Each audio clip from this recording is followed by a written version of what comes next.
Le coin lecture.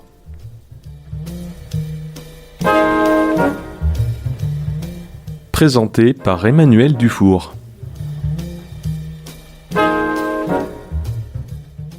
Chères auditrices, chers auditeurs, bonjour et bienvenue dans ce 24e numéro du Coin Lecture, l'émission de Radio Libres en Périgord dédiée à la lecture de textes d'autrices et d'auteurs locaux et contemporains. L'autrice à l'honneur aujourd'hui est Amandine Marval. D'origine corrézienne, Amandine Marval vit aujourd'hui à Périgueux. Après une première vie en tant qu'avocate, elle a décidé de troquer ses conclusions juridiques contre des romans, plaidant désormais la cause des personnages qui refusent de la laisser dormir tranquille. Je vous invite à découvrir quelques pages de son premier roman Feel Good, Demain sera parfait, ou presque, publié en septembre 2025.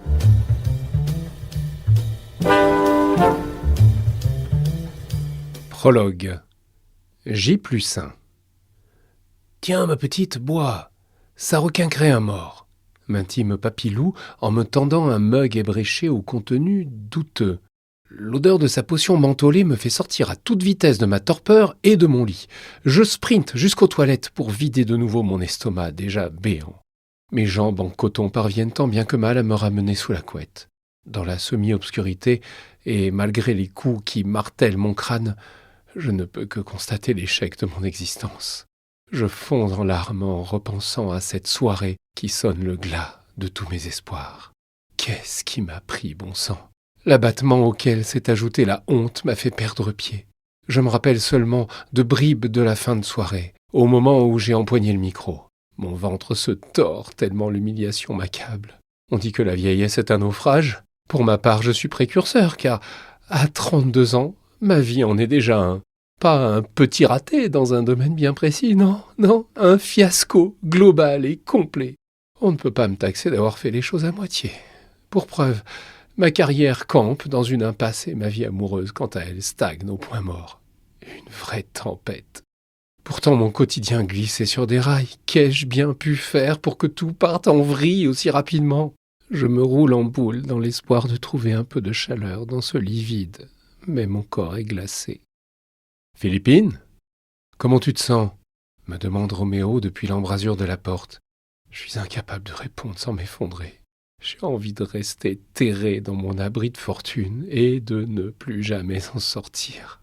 Pourtant, savoir que mon ami est là pour moi réchauffe un brin mon cœur endolori. Ne t'en fais pas, ma fillette. Demain sera parfait. Chapitre 1. 3 mois avant la tempête. J-95, 27 mars. Vous êtes bien sur le répondeur de Roméo, Je coupe d'un doigt rageur ce sempiternel message d'absence qui se répète pour la 5e fois. Mon téléphone vibre enfin. Avec une joie non dissimulée, je décroche. « Ah, mon Roméo, ce n'est pas trop tôt !»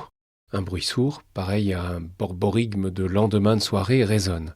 Je me félicite d'avoir privilégié l'appel audio à la visio, le son me renseignant largement sur l'état semi-comateux de mon ami. « Roméo, tu m'entends ?»« Putain, Filette, il est 6 heures du mat. J'espère que tu as une bonne raison de me réveiller, bougonne-t-il. »« La meilleure. Devine quoi ?» Un silence assourdissant me répond. Remettant de l'ordre dans mes longs cheveux emmêlés, je me décide à lui révéler le motif de ma liesse. « Étienne m'invite ce week-end à Biarritz, dans la résidence secondaire de ses parents. Tu sais ce que ça signifie ?» Roméo s'éclaircit la voix aussi discrètement qu'un camion qui redémarre après avoir calé. « Et ?» Je ménage le suspense quelques secondes, dans l'espoir d'éveiller son intérêt. « Eh bien, mon petit Roméo, tu vas bientôt pouvoir m'appeler Madame Étienne Lacan. »« Toi qui te dis féministe, » persifle-t-il. « Bon, arrête de ronchonner, tu pourrais au moins être heureux pour moi. »« Je le suis, ma fillette, félicitations, » répond-il doucement. « On en discute ce soir au nouveau bar cubain ?»« Oui, je t'embrasse. » Je me pelotonne sous la couette afin de me maintenir dans cette chaleur ouatée. Le soleil commence à poindre, se reflétant sur les boiseries claires de mon appartement. Je dois admettre que je suis déçu de la réaction de mon meilleur ami, bien que je sois consciente qu'Étienne et lui n'ont jamais été sur la même longueur d'onde. Étienne est toujours tiré à 4 épingles dans son costume sur mesure, sûr de lui. Roméo, lui, est plus décontracté, tellement sensible avec ses boucles folles qui font craquer les patientes de son cabinet de kinésithérapie. Dommage pour elle, mais Roméo n'a jamais été attiré par les Juliettes. Et ça, je l'ai su bien avant lui. Mon réveil affiche déjà 6h40, et si je ne prends pas garde, je risque d'être en retard à mon rendez-vous professionnel. Bercé par le chant des moineaux qui ont élu domicile dans le platane à proximité de mon balcon, je repousse ma couette et enfile des chaussettes de ski pour atteindre la salle de bain. Manquant de glisser telle une patineuse artistique, la grâce en moins, je me faufile sous la douche après m'être délesté du large t-shirt laissé la nuit dernière par Étienne. L'eau brûlante et les vapeurs mélangées à mon savon à la fleur d'oranger détendent les muscles de mon corps. J'en profite pour rêvasser à la merveilleuse vie qui nous attend. J'arrive au cabinet à 8h30 précise. Sur la porte, une plaque en laiton indique « Philippine Delmont, avocate en droit des affaires ». Chaque matin, je m'adonne au même rituel, caresser du bout des doigts la plaque dorée comme pour m'assurer de sa réalité. Mon bureau, en revanche, est moins reluisant. Il s'agit d'une petite pièce située plein nord et dotée d'une fenêtre que je qualifierais plus de meurtrière au regard de son étroitesse. Le seul point positif est qu'en cas d'attaque extérieure, je n'ai aucun risque d'être touché par un projectile, à moins que l'assaillant pratique le lancer de javelot à un niveau olympique. « Philippine, vous auriez pu prévenir que vous comptiez prendre votre matinée ?» Perdu dans mes pensées, je n'ai pas vu arriver Angéline Dupin-Morand, ma bosse. Les fées qui se sont penchées sur son berceau l'ont doté d'un immense professionnalisme, mais ont zappé le côté humain. Aussi, je tolère ses critiques en espérant gagner son respect et être promu associé dans les prochains mois. Je jette un œil à ma montre connectée qui affiche 8h40 sous son regard courroucé. « Le président de la société Fouchard attend en salle de réunion. Rejoignez-nous immédiatement avec le dossier, du café et des sucrètes. » Avant que je puisse m'expliquer, la brune en talons aiguilles fait volte-face, me laissant sans voix. Dans son sillage, son parfum capiteux, puis ce grand échalas de Quentin qui lui emboîte le pas tel un poussin suivant sa mère. Je connais Quentin depuis notre première année à la faculté de droit de Bordeaux. Je n'ai jamais pu souffrir son petit air supérieur. Et visiblement, notre inimitié est réciproque. Manque de chance, nous avons été embauchés dans le même cabinet à 1 an d'intervalle. Je paie cher son avance de 12 petits mois. Il se comporte comme un mélange de conquistador et de Pascal le grand frère. C'est un compétiteur né. Rien ne le stimule plus que la concurrence avec ses pairs. En somme, tout le contraire de moi qui préfère l'entraide et la synergie au concours d'éloquence. Seul on va plus vite, ensemble on va plus loin, comme le dit l'adage. Depuis quelques semaines, notre chef nous laisse entendre qu'un poste d'associé va être proposé au meilleur élément. La compétition sera rude avec Quentin dans les pattes, mais je me sens capable de gravir des montagnes pour le plaisir de le toiser du haut de mon piédestal. Il s'arrête devant la porte de mon bureau, restée entr'ouverte, et me glisse, un rictus indéfinissable aux lèvres. « Dis donc, ma belle, d'après mes sources, une petite nouvelle va arriver pour renforcer l'équipe droit des sociétés. Je ne sais pas pourquoi, mais je ressens une vague d'énergie, et je t'assure que je ne vais plus compter mes heures pour rester au top. Enfin... je dis ça, je dis rien. » Je souffle d'agacement. « Je vais faire comme si je n'avais rien entendu alors, et arrête de m'appeler ma belle, c'est insupportable. » Bien que je ne veuille rien montrer à Quentin, sa nouvelle me déconcerte. Comme à l'accoutumée, la chef n'a pas jugé bon de me prévenir. À moins que ce soit encore une ruse de Quentin pour me déstabiliser. Et ça marche. Je sens mon corps se raidir et ma boule au ventre s'amplifier. Je n'ai qu'une hâte, rejoindre Étienne pour notre déjeuner hebdomadaire dans notre petite brasserie. L'ambiance chaleureuse, les fauteuils confortables et l'impression d'intimité créée par les longues tentures de velours pourpre accrochées au mur m'entourent d'une sensation de bien-être. Assis, un verre de vin blanc à la main et l'air soucieux, Étienne, d'un petit signe, m'invite à le rejoindre. Je suis heureuse de le retrouver. Il est notaire dans l'office de son père et sait comment ne pas se faire marcher sur les pieds, lui. Me courbant pour l'embrasser, je lui susurre un doux « bonjour », assorti d'un « mon amour ». Il m'étreint, pressant goulûment sa bouche aux lèvres charnues contre la mienne. Je contiens mon envie irrépressible de me jeter sur lui. Depuis 6 ans, cet homme a le pouvoir de me faire chavirer en 10 secondes. « Comment s'est passé ton rendez-vous avec Fouchard ?» Comme à son habitude, la chef m'a présenté en tant que Philippine, sa collaboratrice, et pas en tant que maître Delmont, avocate. Le client s'est adressé à moi une seule fois en m'appelant par mon prénom pour me demander où se situaient les toilettes. Je te le dis, si tu veux gagner son respect, il faut que tu te rebiffes contre cette vieille pie. Je baisse les yeux, consciente du bien fondé de ses propos. Pourtant, je décide de changer de sujet. Je ne l'ai pas rejoint pour parler affaires. Alors, quel est le programme de ce week-end? Tenue chic exigée? Lui dis-je en le dévorant des yeux. Hypnotisé par l'écran de son smartphone dernier cri, Étienne semble préoccupé. Comme tu voudras, ce sera bien, élude-t-il. Je lui prends la main et le questionne. Tu as l'air contrarié. Il presse mes doigts avec délicatesse et son regard, enfin posé sur moi, fait fondre mon cœur. Ne t'inquiète pas, bébé. Des soucis à l'étude, un dossier de succession complexe avec des clients merdants. La sonnerie de son portable retentit. Excuse-moi, c'est mon client, je dois répondre, dit-il en retirant sa main de la mienne. Après 10 minutes d'attente, c'est seul que je picore ma salade végétarienne avec un supplément de tofu fumé au goût de carton recyclé pré-mâché. Je compte sur la carte des desserts pour me faire plaisir. Le stress dans lequel j'évolue au quotidien ne m'aide pas à perdre les quelques kilos stockés depuis mon embauche. Ma mère, qui pourrait s'habiller au rayon enfant tellement elle est fluette, me dit toujours en lorgnant mon assiette débordante « Tu as très faim, je vois », avec une moue dépitée. Étienne reparaît, l'air grave. Je suis désolé bébé, je dois y aller, on se voit vendredi. Déjà, tu dors avec moi ce soir? Je risque de finir tard, plutôt ce week-end, je t'aime, souffle-t-il en m'embrassant mécaniquement. Je fais bonne figure pour cacher ma déception. Le serveur pose l'addition sur l'étroite table et, comme la dernière fois, je lui tends ma carte bancaire. Occultant mon malaise, je me rappelle nos projets du week-end en bord d'océan et me ragaillardis à ces douces pensées. Je passe l'après-midi à travailler sans relâche, interrompu par les gargouillis de mon ventre, regrettant ce fondant au chocolat qui me tentait tant.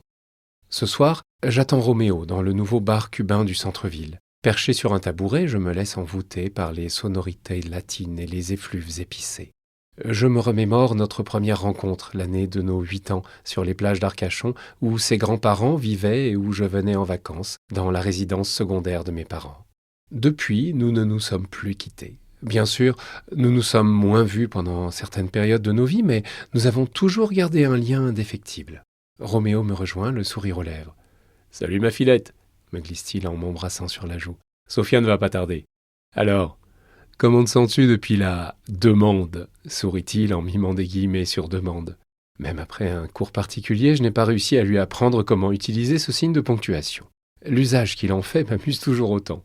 Je suis très heureuse et j'ai tellement hâte. Samedi dernier, Étienne est parti seul en ville. Tu sais combien il a horreur de l'effervescence du centre de Bordeaux en fin de semaine. En plus, il a prétexté un rendez-vous pour que je ne l'accompagne pas. Et... Oh, mais tu fais exprès de ne pas comprendre. Je pense qu'il est allé choisir ma bague de fiançailles. Tu as pris rendez-vous pour une épilation du maillot, j'espère? Bien sûr que non, je garde ma toison bien fournie pour lui rappeler ma couleur naturelle, m'esclaffai-je. En voyant mon ami plier de rire sur la table, je me dis qu'il ne tient vraiment pas l'alcool. Pourtant, c'est avec sérieux qu'il poursuit. Tu es sûr qu'il va te faire une déclaration? Lui qui est très mesuré, ça m'étonne qu'il ne t'ait pas préparé un contrat en 2 avenants avant votre séjour. Tu le connais mal. Il peut être très fun quand il veut. Et son côté raisonnable me rassure. Tu sais comme il m'a épaulé, soufflai-je, les larmes aux yeux. C'est du passé, ma filette. Tourne-toi vers l'avenir. Il est quand même un peu coincé, non? Ma bonne humeur laisse place à une moue contrariée. Tout de suite les grands mots. Pourtant, je peux te dire qu'au lit, c'est un feu d'artifice. Même mieux, un son et lumière. Mon ami reste interdit, en tentant d'imaginer ce que ce spectacle pyrotechnique peut donner à l'horizontale. Bah, que vous me dégoûtez, toi et ton notaire pervers. Tiens, ça rime. Je lui lance une cacahuète au visage qui atterrit dans sa bière quasi vide. Je lève les mains en signe d'armistice. Je ne veux pas subir le courroux de mon ami dont le breuvage a été profané. L'autre idiot de Quentin m'a encore saoulé. Tu sais ce qu'il a osé dire à la chef devant... Brusquement, les yeux braqués sur l'entrée du bar, Roméo m'interrompt. Je l'observe s'agiter comme un grand diable pour se faire remarquer. « Roméo, assieds-toi, tu me donnes la nausée avec tes contorsions et tout le monde nous regarde. » Sans se soucier de mes remontrances, il continue sa manœuvre. « Sophia, on est là !» hurle-t-il. Je me souviens comme si c'était hier de ma première rencontre avec Sophia. Elle était la secrétaire intérimaire du cabinet de kinésithérapie de Roméo. Ce dernier me l'avait décrite comme une sorcière des temps modernes. Aussi, je l'avais imaginée entre 2 âges, la chevelure flamboyante, vêtue d'un sarouel et dotée d'une colonie de poils sous les bras. J'ai cru défaillir en rencontrant cette jolie brune au corps gracile. Bonjour, bonjour les amis s'écrie-t-elle en me claquant une bise sonore qui me perce le tympan. Cette beauté méditerranéenne est une boule d'énergie. Comment va la future mariée? Je souris d'aise. La future mariée. Je suis une future mariée. Bon, alors, ton stage en numérologie, nous coupe Roméo. Les yeux de Sophia s'illuminent. C'est fabuleux, lance-t-elle, pleine d'entrain. Ça consiste en quoi? Demandai-je poliment, bien que peu friande de ce genre d'art divinatoire. Attends, ma belle, tu vas halluciner. Tu es née le 5 novembre 1994? Je la vois taper frénétiquement sur son portable. Oh, année 6! Je déglutis, tentant de conserver une apparence détendue malgré la boule qui s'est formée dans ma gorge. Roméo part dans un long fou rire qu'il est le seul à comprendre. Décidément, l'alcool ne lui réussit pas. Sophia me lit le fruit de ses recherches avec un air professoral que je ne lui connaissais pas. L'année 6 n'est pas de tout repos. Il se pourrait qu'il y ait du changement dans l'air. Nouveau partenaire de vie, nouveau travail, voire un déménagement. Cela peut être une période peu agréable, mais au bout du tunnel, il y aura de la lumière. C'est quoi ce ramassis de bêtises? Je vais faire une expérience de mort imminente ou quoi? N'importe quoi. Rajustant ma position sur ce tabouret inconfortable au possible, je me sens soudain oppressé dans cette atmosphère survoltée. Bien que je ne croie en rien à toutes ces fadaises, entendre des prédictions aussi pessimistes me peine.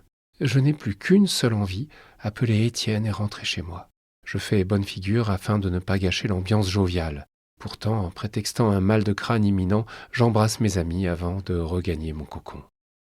Chapitre 2, J-93, 29 mars. Après une semaine qui m'aura paru interminable, vendredi soir est enfin là. J'ai enchaîné les rendez-vous sans une seule minute à moi. Ma valise, enfin bouclée, contient tout ce que j'ai de plus sexy. Mon cœur léger, prêt à exploser, attend fébrilement la sonnerie de mon téléphone qui m'indiquera que mon futur mari m'attend en double fil en bas de l'immeuble. Je regarde avec tendresse le cliché qui trône sur ma table de nuit, Étienne et moi enlacés devant la Statue de la Liberté. Notre rencontre a été une évidence et notre complicité immédiate.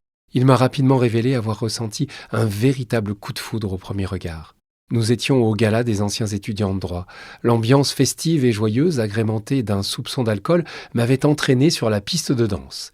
Désinhibé, je dansais telle une Beyoncé au Stade de France. En tout cas, je l'imaginais.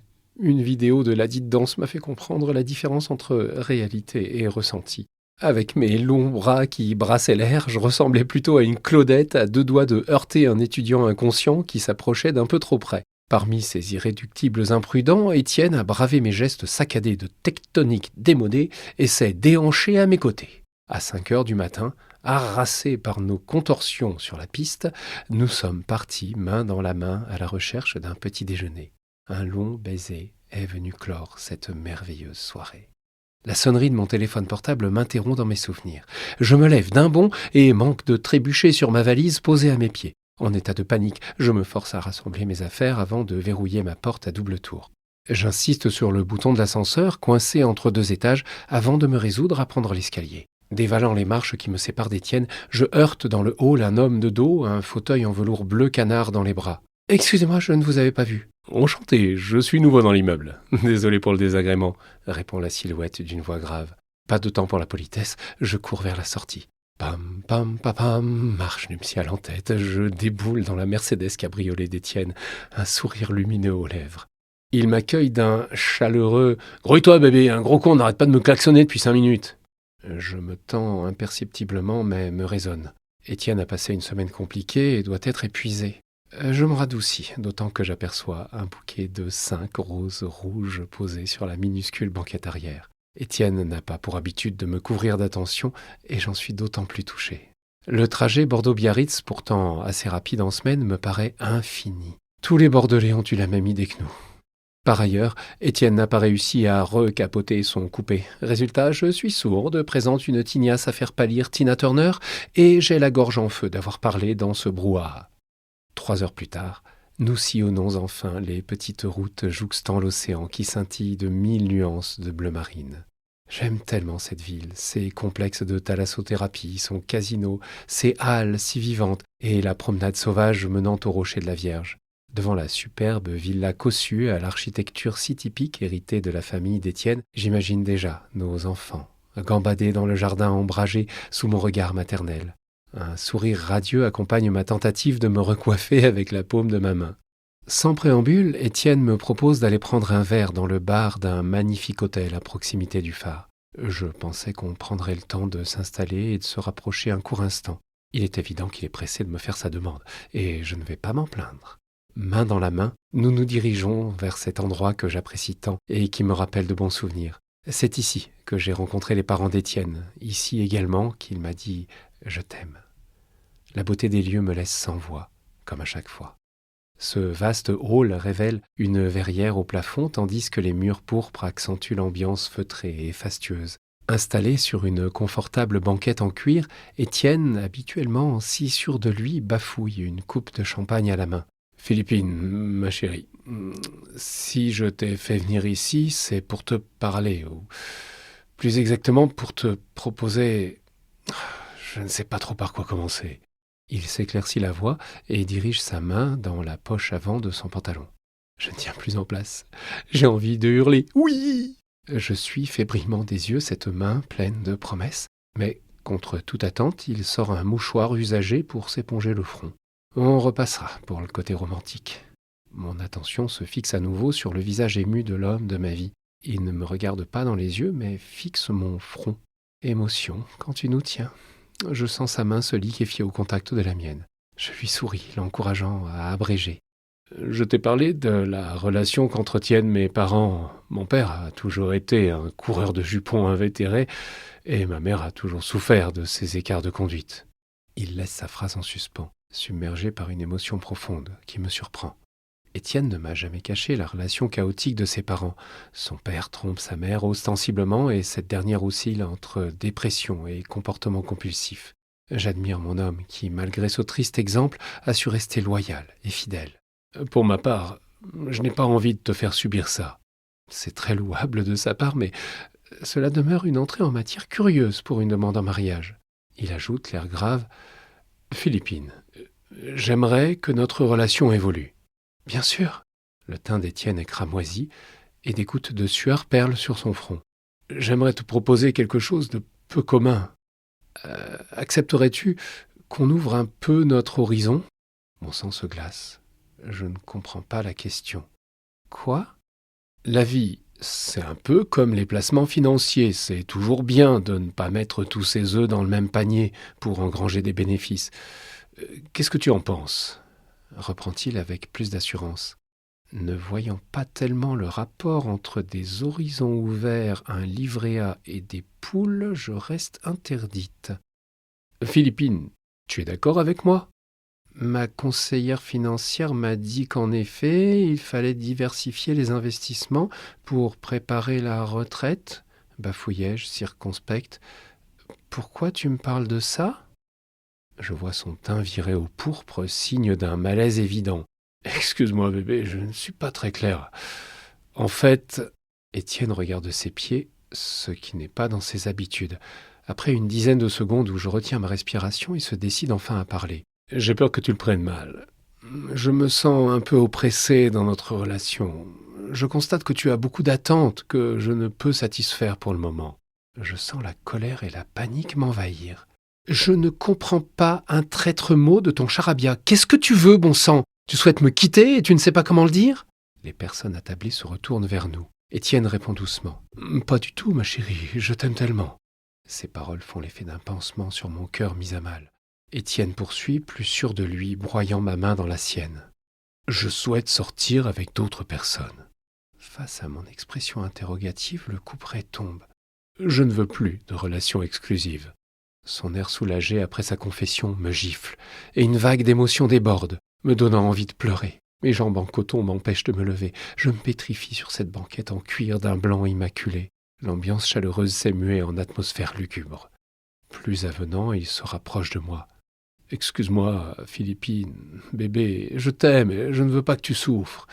Je préfère te dire les choses plutôt que de te mentir. » Il caresse doucement mon visage, efface une larme qui roule au coin de ma paupière, puis murmure « Dis-moi, ma chérie, ce que tu ressens à cet instant. » Je fonds en larmes dans ses bras. L'odeur de son parfum boisé m'enveloppe tel un cataplasme réparateur. Pour l'instant, je n'ai plus envie de réfléchir. Je veux sentir Étienne contre moi et croire encore que tout est possible entre nous.